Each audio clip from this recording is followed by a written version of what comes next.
नाज़रीन, जम्मू कश्मीर के मुख्तलिफ मकामात पर जन्माष्टमी के हवाले से मजहबी अक़ीदे के तहत जो तक़रीबात मुनक़्क़िद की गई थी, मज़ीद ख़बरें उस हवाले से बुलेटिन के अगले हिस्से में नश्र होंगी। फ़िलहाल आगे बढ़ लेते हैं। मागाम में चायरा और सूफीपुरा के लोगों ने मागाम म्यूनिसिपल कमेटी के खिलाफ एहतजाज किया। एहतजाजियों ने बताया कि मागाम टाउन से जमाशुदा कूड़ा करकट चायरा सूफीपुरा में मौजूद सरकारी ज़मीन में डंप किया जा रहा है। लोग इस पर एतराज़ जता रहे हैं। लोगों ने अदालत का दरवाज़ा भी खटखटाया।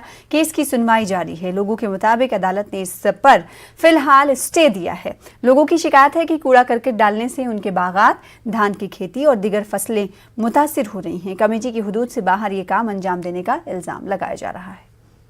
यहाँ पर नदी बहती है, हमारा जो पूरा ज़मीन है वो इस कूड़े कचरे से तबाही के दहाने पर पहुँच गया है। हमारी माँ बहनें यहाँ को डरते आने को है, क्योंकि यहाँ पर कुत्ते दौड़ रहे हैं, यहाँ पर बदबू महसूस हो रहे हैं। हम बहुत तंग आ रहे हैं। तंग आम मेहरबानी तो मेहरबानी कर इलाज कर सिटे आर्डर कोर्टन आर्डर कोर्मुत तो अत मागमस कर अति सत कि अगर म्यूनसिपलिटी आनर के पन जमीन कि कर अति अत डैमेज अति त्रतन मगर योर मत अन कि मेहरबानी जबरदस्त अस माना योर कहीं खसन आज। रेन्यू पेपर उसके आए हैं, वो सबमिट किए हमने डीसी साहब के पास।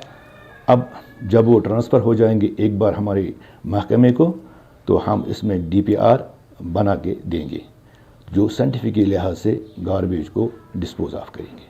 उसमें कोई खर्चा नहीं है लोगों को, न इसके पास कोई वाटर बॉडी है, न इसके पास कोई बस्ती है, न इसके पास कोई स्कूल है। जो भी पैरामीटर्स उसके हैं जो पोल्यूशन कंट्रोल बोर्ड के होते हैं उसके